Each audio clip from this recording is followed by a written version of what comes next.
such a disposing thing. Decaying pigeon.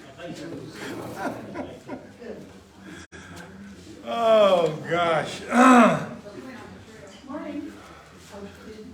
Well, Joanne, hold on, Joanne's just not saying morning to everybody. well, she's just not waking up. I have a question. I didn't say that. Alan. I didn't say that, he said that. Don't try to blame it on me. You the one said she just I got woke enough up. blamed on me as it is. I was trying to be don't need any polite, help. let her finish saying hello to everybody. I asked where Connie was. I hadn't seen her. She thought she was on some kind of trip. Ladies trip. I wasn't sure, Gwen was in charge of her, I don't know where she is. Yeah, she was. Gwen's going, What? really? What? Well, ladies and gentlemen, Hobos and tramps. it's gonna be one of those days. October, this month, is Pastor Appreciation Month. On Sunday, the 16th, after service, we're gonna have a little reception in the main foyer out front. There's gonna be food. There'll be food. We're not gonna meet without food. It's just not right. It's wrong. It's not Baptist. We're Baptist, man. Trunk or treat Sunday is. Fellowship and food both start with an F. The what? Fellowship and food. Fellowship and food. They both start with an F. The two F's. Trunk or treat. Trunk or treat. Trunk or treat. Sunday is October the 30th from 5 to 7. Please bring candy donations. We need more candy and we need more trunks. There's not a whole lot of people signed up to do trunks. So if you would like to donate your vehicle's trunk for the cause, there's a sign-up sheet out in the foyer out front. Please put your name on it so we know how many trunks they're going to have. Central Kids Ministry are collecting to fill shoe boxes for Samaritan's Purse Operation Christmas Child. Due date is November the 6th. Information is at the kids' check-in desk. Escape 2023 will be February 17th through the 19th, and registration is open for students 6th through 12th grades. Register before November 1st and save $10. Such a deal I have for you. Register before November 1st. Could you start that over? I missed a few of those. Sure. Where would you like me to start? I want you to know I'm back.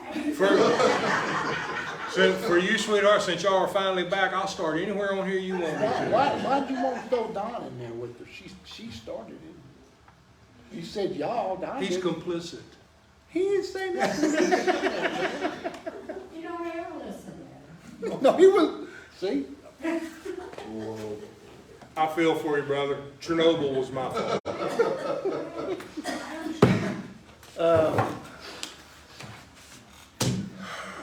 Any prayer requests? Darlington member Julie, he fell yesterday in the backyard, working on our fence, and so he tripped over some wood, and so he fell on that hip that needs to be replaced that he won't do till the heart gets fixed, so, he's kind of stoved up.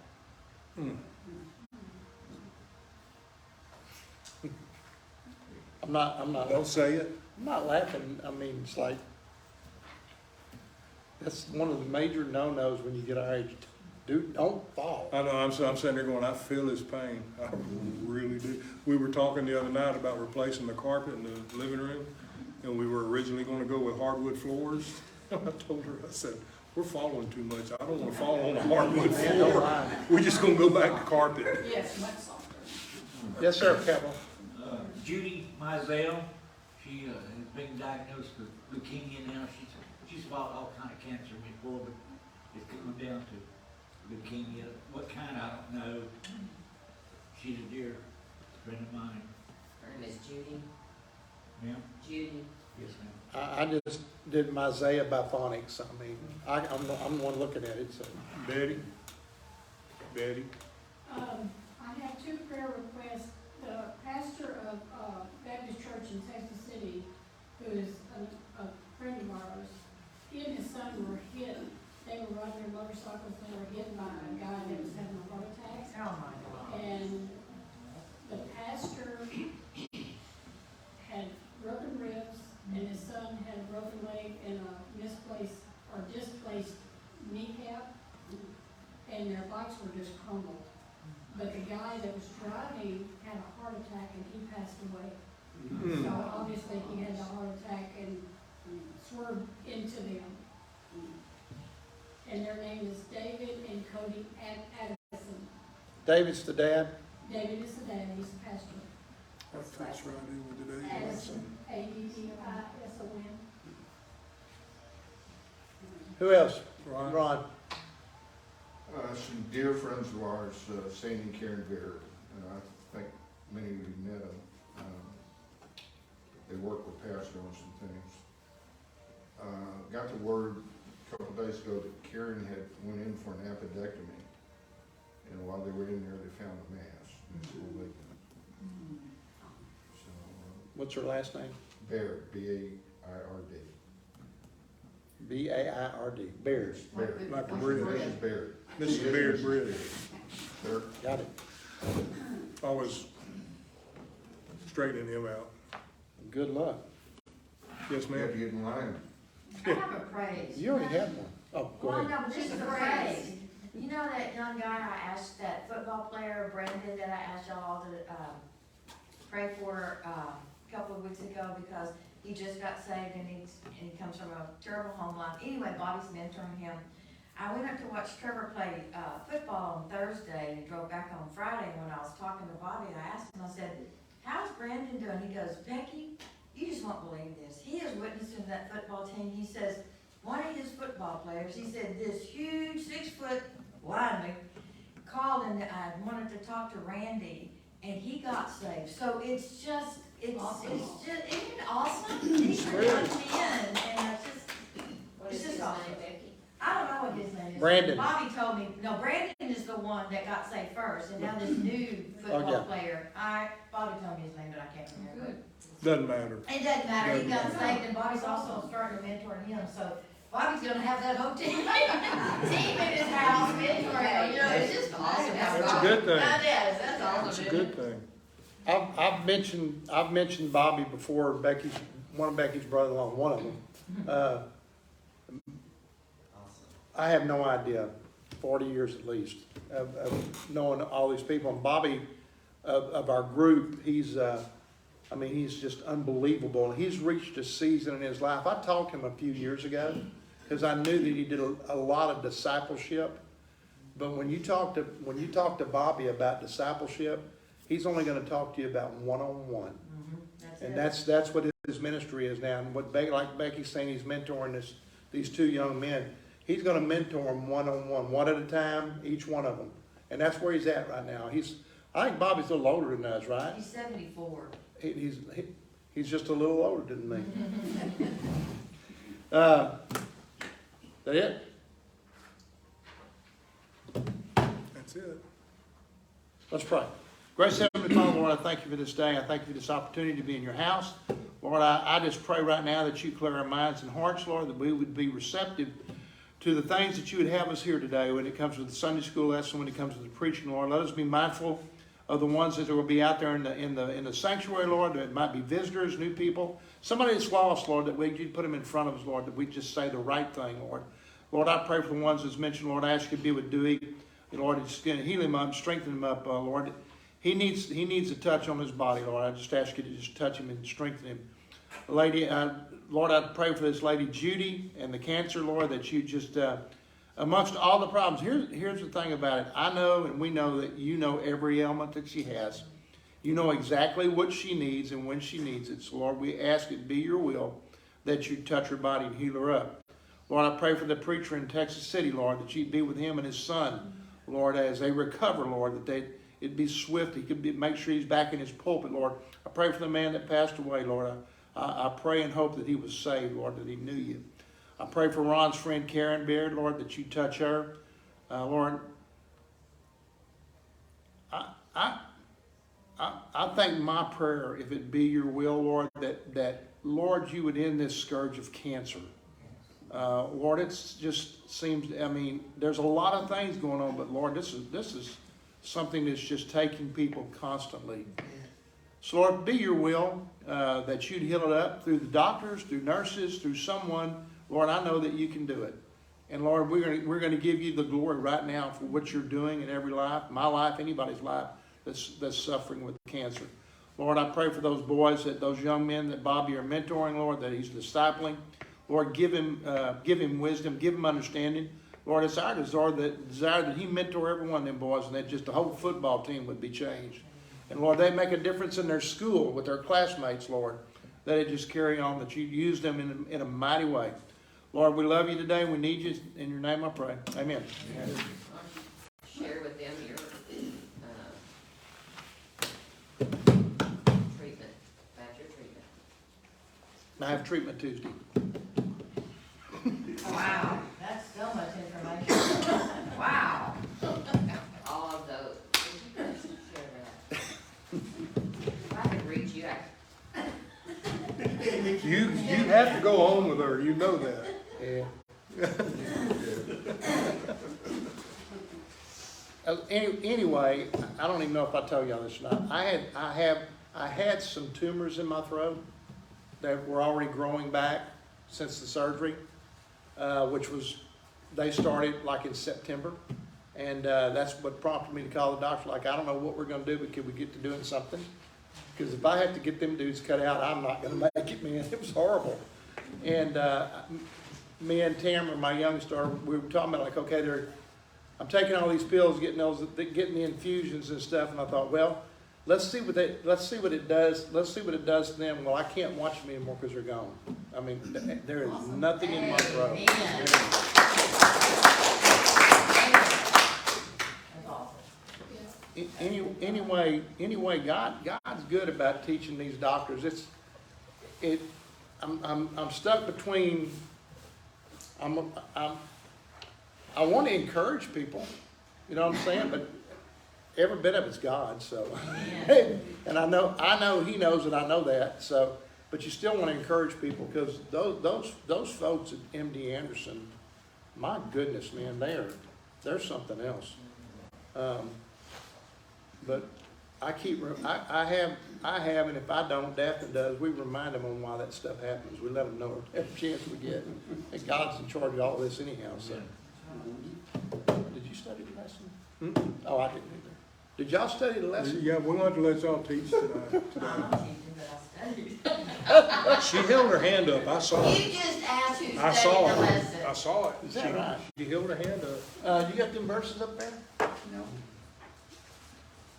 Them verses? Yeah. No, not them verses. Up on that screen behind you. You got the remote. Oh, here. And then one of those days, It's gonna be one of them days. I think we all need to go out and come back. I mean, he doesn't normally ask me for stuff. He just reaches over here and gets it. I mean, I don't know why he got polite today. Them verses? Them their verses. Them verses. Unless you want to read them their verses. Go to now, ye that say, today or tomorrow, we will go into such a city and continue there a year and buy and sell and get gain. Whereas you know not what shall be on the morrow, for what is your life. It is a vapor that appeareth for a little time and then vanisheth away. For that ye ought to say, if the Lord will, we shall live and do this or that. But now you rejoice in your boastings, all such rejoicing is evil. Therefore to him that knoweth to do good and doeth it not, to him it is sin. I was just, when Becky was talking, when Betty was talking about the preacher that got hit, it just reminded me of the lesson. We can act like we know what's going on. We don't know what's going to happen tomorrow. Nope. You stop and think about what that was. It was nobody's fault, but it happened. And, you know, you just don't know what circumstances are. And he was coming down, James coming down pretty hard on merchants because they were being boastful. Oh, we're going to go do this and we're going to do that and we're going to make all this money and everything's going to be peaches and cream and roses forever. And that's not true. That's not true. And the fact that they were taking it upon themselves to say this is gonna happen was wrong. It's what he was calling them out on. They weren't relying on God. They weren't putting their trust in God. They weren't asking for God's help. And that's the only way you're gonna have any luck doing anything. We can't do anything. We will be a victim of what the future is. We can't change it. The only thing that we can do is include God. James is getting on to them for something I know none of us ever do, right? We never do it. Do we always include God in everything that we do? No, Everything. no. And I heard somebody, and I should say, I'm gonna raise my hand because I don't. But I don't till it gets your attention real good, and then you do real for sure. Yeah.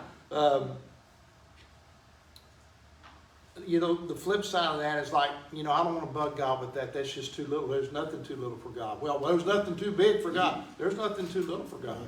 There is nothing. Everything we do. Nothing he can't handle. There's a song that we listen to, it says, if it matters to you, it matters to the master. Yep. So we ought to include him. We ought to include him in everything that we do. Thank the Lord. He knows me, and sometimes I'm not mindful. I'm forgetful. I'm not like anybody else. I just rip through things and go and get it and go do it, and then I think, man, I like the second one I like the second thing that popped up in my head when I was looking for this. Not only do we not include him, have you ever thanked God for something you never included him in to begin with? Yes. When you realize I wouldn't have let that go. I think there's things that happen to us that we don't realize, that we take for granted. But if we're to include him in everything and then say, well, God, it was God's will, we got it done, but you never included him in him, I'm not real sure he's liking that. I mean, that's the way I took it today. I thank God that he takes care of me, because even when I'm stupid, he does. God blesses us in spite of ourselves. That's the one I'm using you right there. That's the one I'm using. I couldn't get it out of my mouth, but I say it a little sterner than that, but it's. That's a great way. I think I've even said that before. In spite of me, he takes care of me. And then it makes you wonder, why are you still sticking around? Because evidently he's got something for you, because he takes care of you when he shouldn't even take care of you. I know he's done it with me. I know that. It's just, why don't we do it? Yeah, he told us to come boldly. Come forward to him boldly. He's telling you to come to me. Ask me for help. I'll help you. You know, I'll get you. You're going to have bad times, and I'll give you a way through it. We just don't do it. A lot of times we take it on ourselves. Oh, I can take care of this. I don't want to bother him. I'll take care of this. No, it don't work that way. Well, it's human nature. It's not that I wake up and can't be sleep out of things, but I let life get in the way. Yeah. And I am just human, so our human nature side sometimes takes over. It's easy to come sit here and say, oh yeah, I need to put God first and put him in everything. But we have to be very intentional with it. You know, when we, I was challenged to have a gratitude list every day, being intentional about what God gives us. You know, he gives us life each day. I mean, he gives us the food and shelter, and, you know, we need to remember these things and be intentional about remembering. Yeah. Yeah. I don't know, there's not a backstory here. I don't know what the merchants did to set James off. Because is there anything wrong with having plans? No. Anything wrong with what? Having plans. Only if you don't include God. Well, exactly. There's nothing wrong about making plans for the future. Nothing wrong about it at all. What James is saying is rely on him. Get him involved in your decisions. Like I said, I don't know what they did to set him off, but there was obviously more to it. But the fact that they weren't including God, it's like him slapping them in the face, going, who do you think you are? I'm going to throw this out to the masses. I was reading and studying, and I wasn't reading something. It was either in the lesson or something else that I was reading. That or I just dreamed that I read it, which is hard for me to do because I don't like to read. Somewhere along the way, I was reading. I'll do it by saying this. You're saying that, and there's some verses in the Bible that it talks about a guy says, I'm going to build and I'm going to go and I'm going to have more and I'm going to fill this up with this and I'm going to fill this up with that, fill up with this, and the verse ends up like, you know, at the end of the day, you're not going to be around anymore. That is redneck paraphrasing right there. And I can't remember the verses, and I thought it was in this lesson, maybe it was the last lesson, and maybe I've just lost my mind, which is a good possibility. But I read something, there's a word for what I just did. And I can't find it again. Where you take something from the verses that you've read and you do what I just did. And you just kind of paraphrase it up a little bit. There's a word for that, but I'll be dadgum if I can find it, because I thought I read it in James.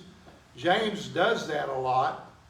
And he said it's similar, it's also similar, I'm saying I can't make this up.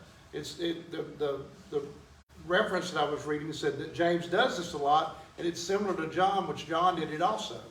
So I don't know if I didn't really read that, I don't know how I made that up, but I can't find it again. So I can find the word because I went over the word. I can't go back and find it. And I was going to ask Ron if he knew what that word meant. And I swear the word started with C-O-N something. And that's all I can remember. Anyway, I said all that to say this. I remember those verses when Brad was reading them. Well, like, here I go again. If I have to, I'll go look them up. But there's a couple people shaking their heads. You know what I'm talking about. We are not. There is nothing in. A matter of fact, it's contradictory. We are not guaranteed tomorrow. We are not. And when we act like we are, when we think we are, and we think we're all that, God will correct that. It's in Luke 12. Ma'am, It's in Luke 12. which one? 16, the parable about. Oh. You looking at it, Dan? You want to read? And he spoke a parable unto them, saying, The ground of a certain rich man brought forth plentifully, and he thought within himself, saying, What shall I do, because I have no place to bestow my crops? And he said, This will I do. I will pull down my barns and build greater, and there will I bestow all my crops and my goods. And I will say unto my soul, Soul, thou hast much goods laid up for many years. Take thine ease, eat, drink, and be merry. But God said unto him, Thou fool, this night thy soul shall be required of thee. Then whose shall those things be, which thou hast provided? So is he that layeth up treasure for himself, and is not rich towards God. We were driving to Brenham. It's been a few weeks. And they may be gone now, but if you drove through there, say somewhere toward the end of or the middle of last month, there's hay rows everywhere, rows of hay. I mean, as far as you can see, as many as you can see. And I thought, my goodness, what are they going to do with all of that? And it made me think of that. I couldn't remember where it was at, but it made me think of that. And I don't know whose that is. I don't know I don't know where he's going to put it all. That made me think about that. Now they got a big sign that blinks, hay for sale. I don't know. No doubt. I don't know what it is, but that's when we were going up to Dawson. Yeah. And I mean, it was just as far as you could see was Round Bells. And it wasn't just there as we moved down, as we moved down the road. And I mean, I just thought about that, and I thought about how God works and how He does, and you know, everybody's been screaming drought, drought, drought, and there all that hay is. And I'm going like, man, good gracious, dude, I hope you can get rid of that, because that's a lot of it, man. Yeah, It's a there's lot a- of it. There's a statement in the lesson that says, many people do not have a proper view of life and death. They Right. live as if they will live forever on earth by camouflaging the aging process and pretending death will never happen to them. Oh, camouflage. Camouflaging the aging process. Never mind. However, I'm not going there. Going through life without a proper understanding of life's greatest certainty and without a relationship with Christ makes no sense. Nobody gets out of here alive. We all going to go through it, so you best be prepared.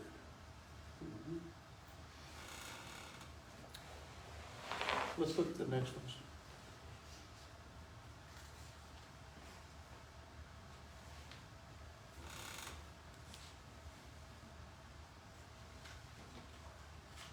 I'm going to read.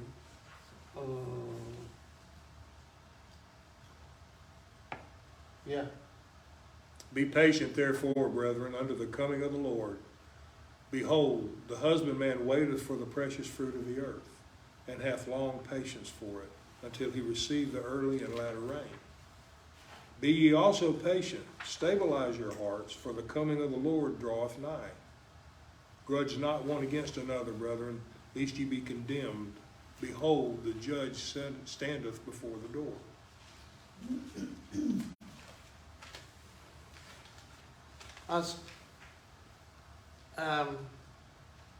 We talked about this a few weeks ago.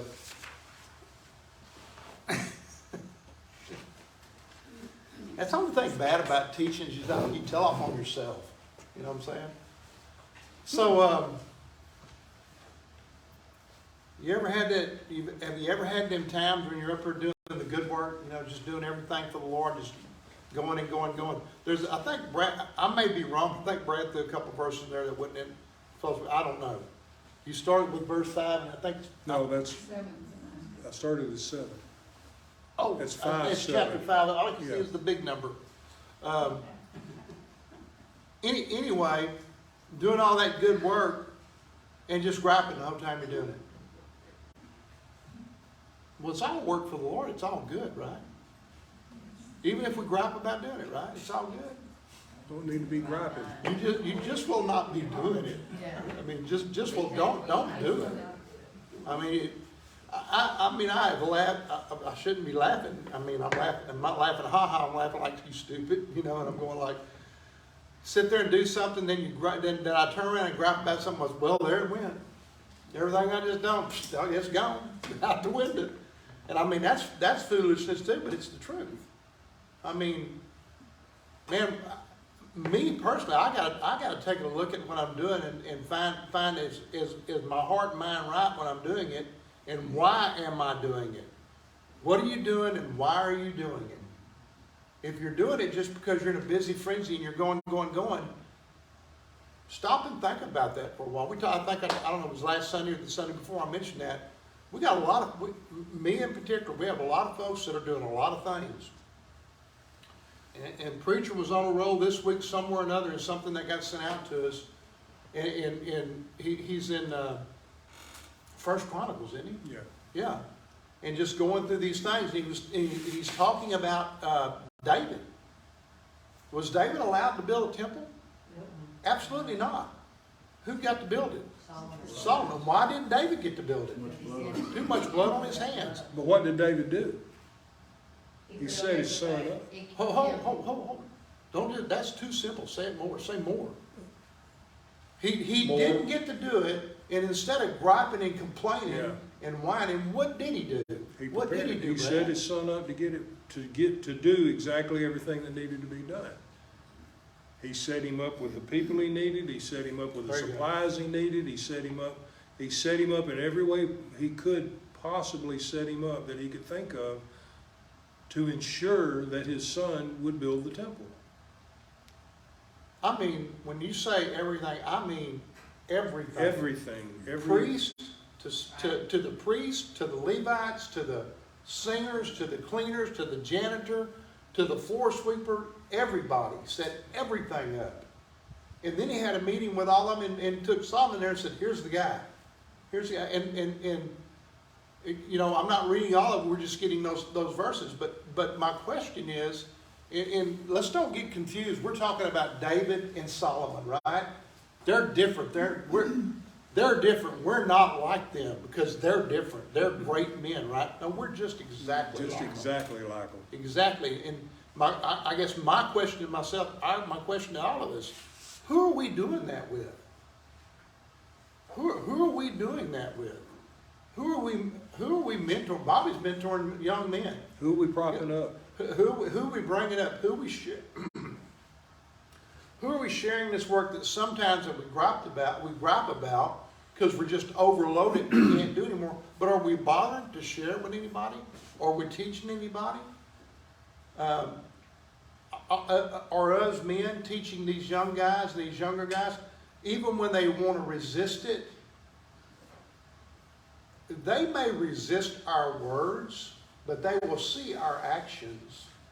So is our actions correct? And ladies, are y'all training up those young ladies? Even though if they don't want to listen to you? Because I'm sure most of them don't. And I thought about something a minute ago and it popped back in my head. I got a good lesson just the other day. I had a very young man tell me they're in the process of looking for a vehicle to buy. And they found one. And so the question was, well, do you want to buy it? Well, I said, well, yeah, I want to buy it. He said, but I've got to go home and talk to my wife about it. Then we're going to pray about it. And then we're going to pray individually about it. And then we're going to come back together and we're going to talk about it. A young man. Because I know we all do that, right? When we buy something, don't we get with our wife and say, can we buy this? I know y'all do when y'all go buy your truck. She's involved, right? Look at Billy. Billy's like he's lost his mind. I know what the answer's gonna be. Come on, Hey, you better hush. I want her to tell me no, because then I'm gonna go ahead and do it. Well, that's going to be a blessing for sure. Yeah, buddy. Not the kind you want either. I don't think you're gonna want that kind of blessing. That's called. Go back to the old saying, it's better to ask forgiveness than permission. Yeah, not Well, necessarily. there you go. Not necessarily. I think that kind of, the question that you had, you know, why was James upset enough to write this for these fellows? And that's it. I heard a great little lesson, and it was talking about exactly these things. To get what we want, we have to be patient, first of all. We have to be patient with God. And every decision that we make, whether it's buying a car, whether it's the spouse that we're trying to seek after, whether it's a job that we want, whatever, even smaller ones, but these decisions that we come up with in our life, we put them before God. And God has His time, because like this pastor that got injured, he sees that future, we don't see that future. Right. So we put these things before God, and we are patient, because does He love us? Absolutely. Does He know everything? Yep. So we know that, so we should be patient and wait for His answer. And if we can be patient and wait for His answer, we're going to get the best outcome. So when we wait for Him to make these decisions as a businessman or whatever with the things that God's blessed us with, He's going to bless us more. The more we put our trust in God, the more He will bless us. If we trust God for today, He's going to bless us more than if we're trying to do it all on our own. Not that there's anything wrong, like you said, with a plan, but if we're making our plans according to His wisdom instead of our own and asking Him to show us what He wants done, we'll be blessed. That's and our what, future will be taken care of. and that's what James is saying in these verses. Be patient. Mm-hmm. Be patient. Remember, our time is not God's time. Flip to the last two verses. You know, Flip to the last two. going back to discipling the younger women, men, and children of our church, it's this phrase stuck in my head that we went to one of the trainings that said, in order for us to grow old, we have to grow young. We have to grow these young people that are coming up.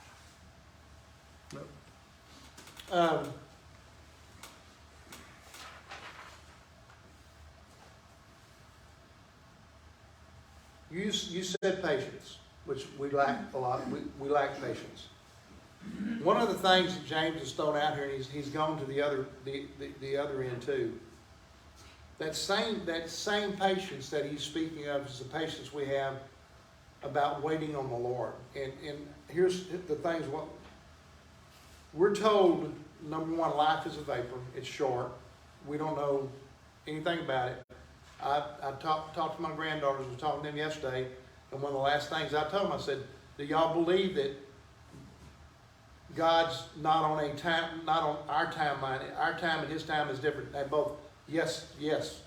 I said, so things we put time on, things we put seconds and minutes and things on, He doesn't. That's right. And we were talking about changing and being different. I was telling Ron about it.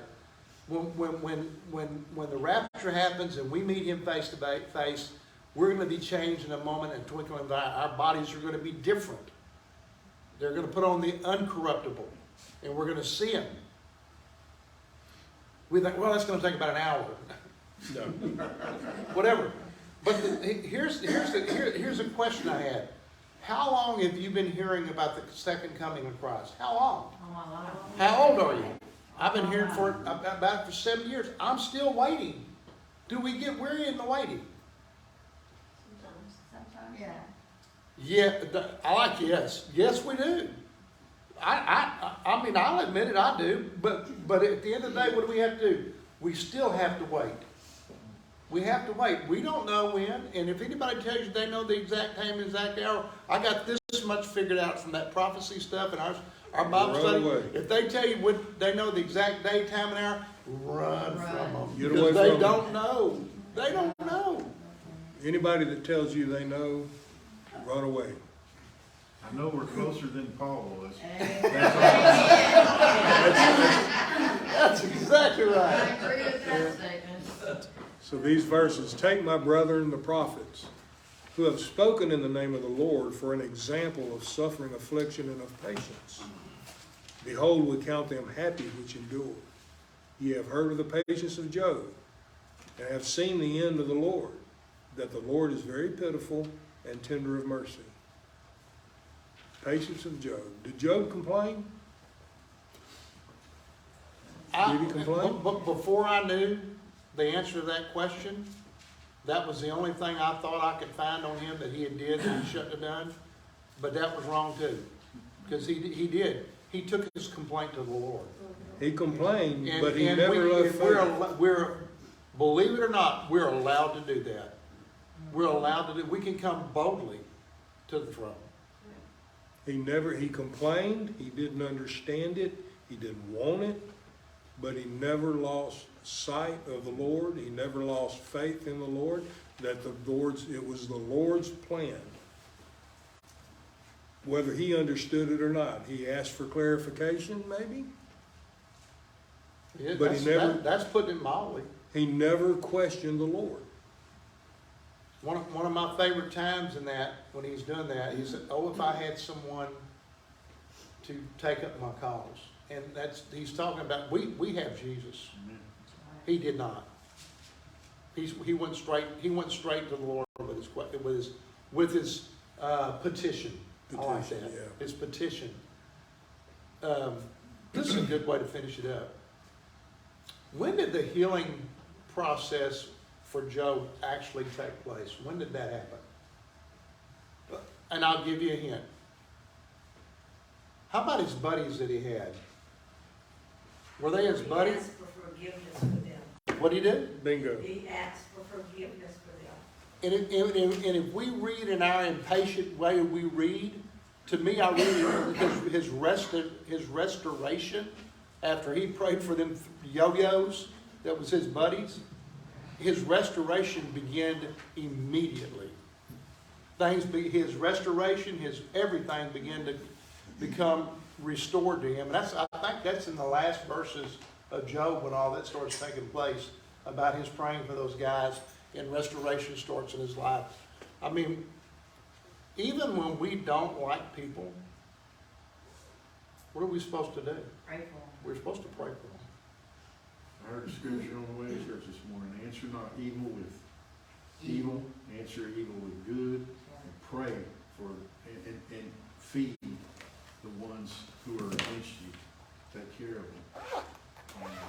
You know, and that hit me, it just, That was, To return evil for evil is of man. To return evil for good is of the devil. To return good for evil is God. I listened to an interview from Toby Mac, who's a Christian rapper. I love his music. But anyway, you know, his son OD'd at the age of 21. And the reporter was trying to talk against his faith. And he asked him, one of the questions he asked him, he said, how did your faith stand up? Because he just saw his son on Thursday and he died 2 days later. And he said, well, I'll tell you right here now, my faith was walked, but my rock got me through to where I am today. Isn't that awesome? Yeah. He said that on national TV, it was on Channel 13. I was praising God. I just thought, that's right. Our faith does get rocked, even though we're Christians. But the rock gets us through. Isn't that awesome? I heard somebody say the other day, they were going through a bad spell with their parents, and they said, I hope I'm able to do what I've told other people to do. You know how we always tell people what to do when they're having them problems? When it comes our turn, I sure hope I'm able to do. It's hard to do. It's hard to do. Practice what you preach. Huh? Practice what you preach. Billy, close us, please. Heavenly Father, we come to you today to learn more about your word, to study your word, dig into it. We thank you for allowing us to come do this week in and week out. We ask that you be with each one of us now as we go through the coming week. Be with the preacher as we bring the sermon this morning, that each one of us will get a message out of it. In Christ's name we pray. Amen. Next Sunday.